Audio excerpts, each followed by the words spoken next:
Now let's talk with Bill Spadea. He is New Jersey's top-rated morning host on where the heck is that? KXW. It's 101.5. He's got 140,000 supporters in a group he supported for New Jersey politics, and he's a former Fox anchor as well.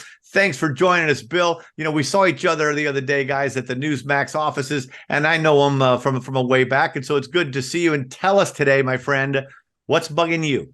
Well, first of all, great to see you, Dennis. I'm so glad we ran into each other at Newsmax. Great station. Our mutual friend and former producer at Chasing News, Jerry Burke, kind of dragging us both back in. I love it. The real question, Dennis, is what is not bugging me? I mean, you know, let's start with the small things. The ending of the dress code in the United States Senate. What a silly and absurd thing to accommodate this guy Fetterman, who thinks it's okay to wear a hoodie and basketball shorts to the United States Senate. I mean, we have completely lost our way. We've lost all decorum, all structure, all respect for our institutions. I don't know who's worse. Is it Pelosi? Is it, Fetterman? Is it Biden on the beach? I don't know. I feel like that the federal government is in such disarray right now that it's very hard to determine who is in charge. Now, take it back to New Jersey. Let me tell you what's bugging me here. We've got a state government that is actually suing school boards, saying that the policy that they've put in place makes it illegal. Listen to this, illegal for a teacher to tell mom and dad if their 5-year-old child wants to go from Johnny to Jenny. It's madness. I mean, total I don't madness. Know where to begin. And the Democrats are doubling down on it. Yeah, they sure are. Yeah. Now, regarding the Fetterman complaint, I second you, even though it makes us sound like we're about 75 years old, okay, and being upset that they're going to. It's just that the Senate and Congress, they do deserve a certain decorum. I mean, wear a suit at the very least. Don't wear gym shorts and a hoodie. It really is kind of bad. It makes you wonder. It's kind of this preciousness where the narrowest needs of supposed needs of someone we will go out of our way to accommodate that, and to heck with the majority. Well, go ahead. What else is going on? You know, the truth is too on that, Dennis, that there is something to be said about getting yourself in the right mindset. It's why ball players wear uniforms. It's why the military wears uniforms. There's a certain thing to human behavior, that I look back and I think about Einstein wearing the same black jacket and white shirt, and there's a certain level of I don't want to think about this, so this is what I'm going to wear. It's the reason why uniforms have worked in schools, yes, to foster an atmosphere of structure and discipline. Human beings need some structure, and I think the real challenge is that you've got people with a real cognitive disconnect in the White House, in the United States Senate. I mean, look at Dianne Feinstein, right? She, as I understand, she's given over power of attorney to her daughter for her own financial affairs, yet she and Fetterman have a vote and have a say in whether our young men and women can be put in harm's way and potentially lose their lives. It's outrageous. I mean, even that crook Zelensky came over to the UN, even he finally put on a collared shirt to address the United Nations. Even he understood a little bit of decorum. And about this age thing also, you've got Mitch McConnell several times kind of stumbling in silence in public. Terrible. You've got Feinstein, who, may not be all there. You've got Nancy Pelosi, who is herself on in years. You had another senator just turn 80 years old. And I checked something yesterday, Bill, and it turns out I remember when Reagan was running and we were really worried about his age. Yeah. He was elected at age 69. Yeah. Which is looking younger and younger when we see people who are over age 80 who are still in office. They need term limits. They really do. Well, Dennis, and if you remember when Reagan was running, he had a famous line at one of the debates when he said, "I'm not going to use my opponent's youth and inexperience against him in this race." I remember it. Reagan had his faculties. He had his faculties throughout most of his term. I would argue perhaps toward the end, you start to slow down the challenges of that office. I mean, every person that's ever held that office comes out grayer and a little more wrinkled and a little more tired and haggard when they're done. But I don't know that it's so much an age issue as it's just what is your ability. And Fetterman clearly does not have both oars in the water. Joe Biden barely knows where he is. You can hardly understand even his UN speech. It was a garbled mess. I couldn't understand it. So it should be concerning to the American people that we have so many leaders. Yeah, Mitch McConnell twice in the last month stopped talking mid-sentence as if he was having a stroke. So at some level, where does it cross the line into elder abuse, where the money guys and the pundits and the coordinators and the consultants are pushing these guys way beyond where they should just propping them up and holding them up like weekend like El Cid. El Cid. Yeah. Well, and look at by comparison, I think that Trump is alert and articulate and on the ball, and he's able to take questions spontaneously, a huge difference. So that if Trump runs against Biden, and it'll be interesting to hear your percentage chances on that one, but if Trump runs against Biden, the age issue is Trump's advantage hugely, and he will stomp Biden in a debate. But if Biden pulls a LBJ and drops out and doesn't run for re-election, and say a Newsom comes in from California, despite the disaster California is, suddenly the age issue now cuts against Trump because, some voters are wondering enough already. When will the older generation get out of the way? Well, there's something to be said to say that there is a time to pass the torch. I think the challenge and the reason that you're having so many of these old men that are still in charge is that the younger generation has not picked up the ball yet.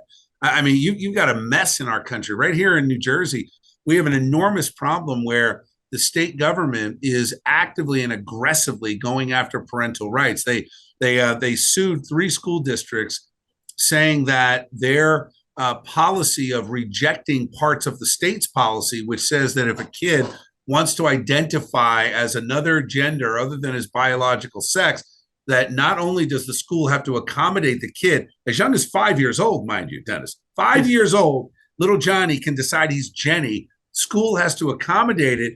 And if they tell mom and dad, they're in violation of the rule, and the state can come after them. So we're living in madness right now. And you're watching the Democratic majority double down on it. They're doubling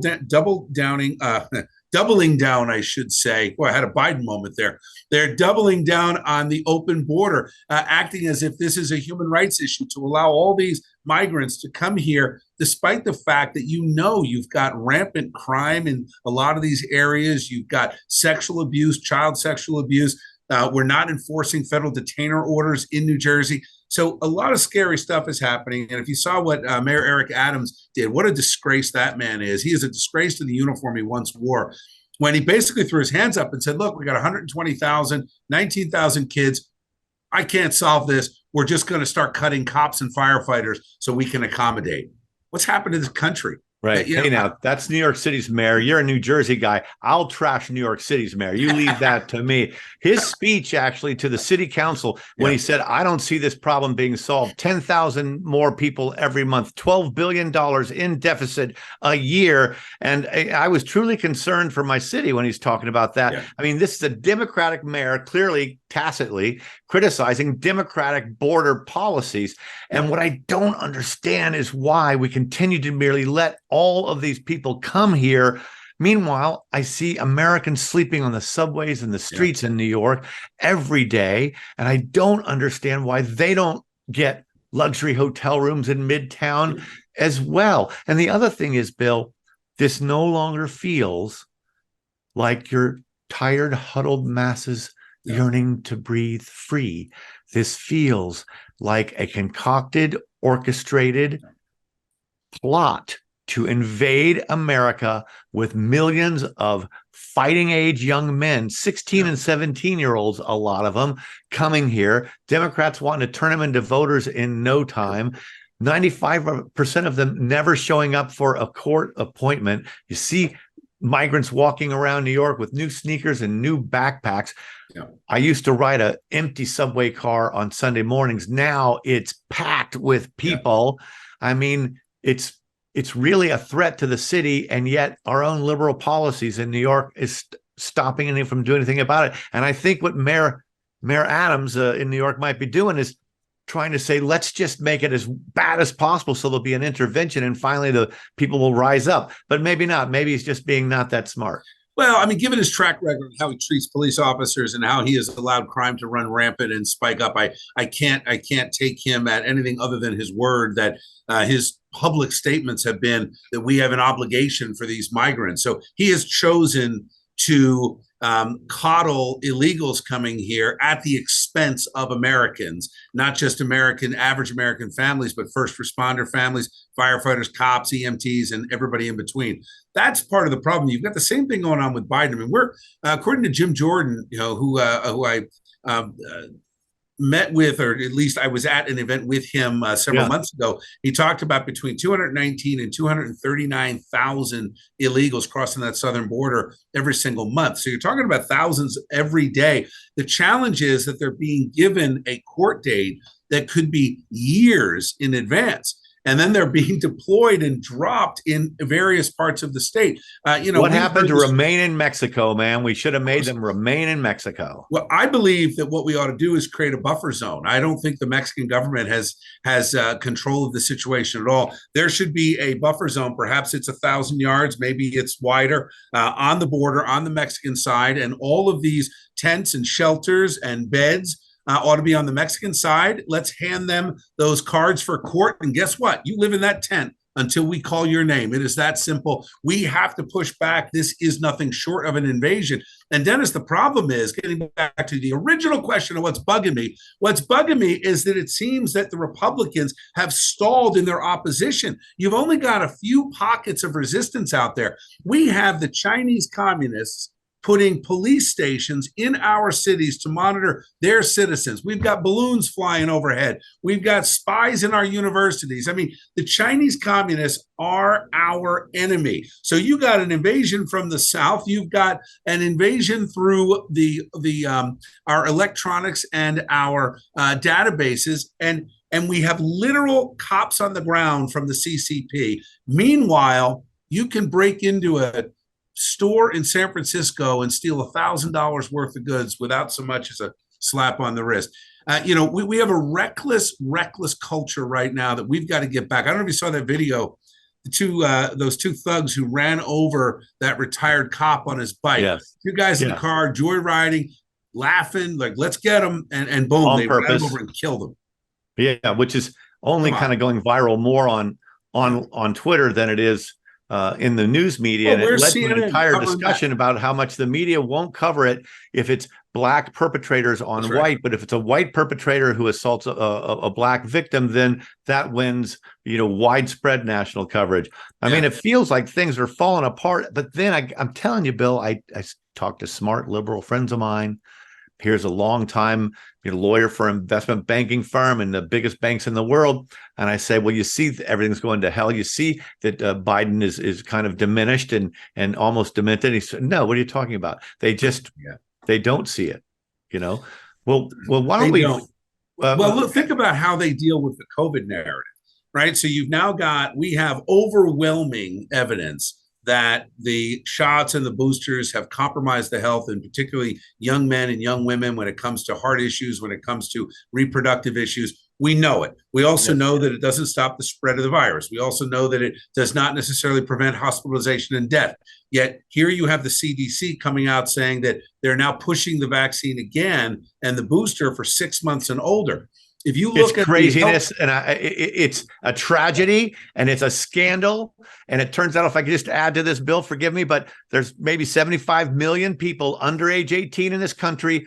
Fewer than 1,000 were killed by COVID, and most all of them were comorbidities, other bad illnesses that they had. And yet our government is saying, yes, give this to children, and yet they don't die from it. So we're giving it to children so that they won't pass it on to the elderly. It is the worst thing. And it's deciding that the elderly are more important than our kids. Well, it's also a lie. They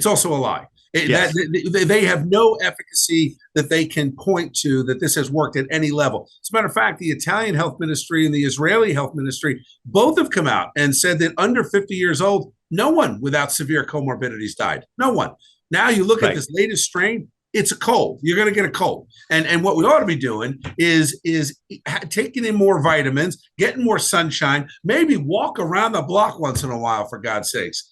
We got these kids stuck on TikTok. Get out there, lose some weight. You look at the contrast between how we were years ago and how we are now with physical fitness and standards and the quality of our food. Now we're being pumped full of whatever they're feeding these animals, the antibiotics and the pesticides and the seed oils, all contributing to bad health, inflammation. I'm not a doctor, but I will tell you, I have had more doctors on the show, talk to them. They're frustrated too, because it makes their job harder that people are coming in sicker than they ever have been. You know what? I wish I had something wonderful to add to that. I'm just going to leave it there because I agree with just about every single word you said. Bill Spadea, thanks for coming on. And radio's lucky to have you, and New Jersey's lucky to have you. And I wish you'd run for office, buddy. Thank you, Dennis. As my attorneys have asked me to say when it comes up about the 2025 race for governor, the thought has crossed my mind. There you go. All right. Have a glorious day, Bill. Thanks a lot. Be well. Ricochet. Join the conversation.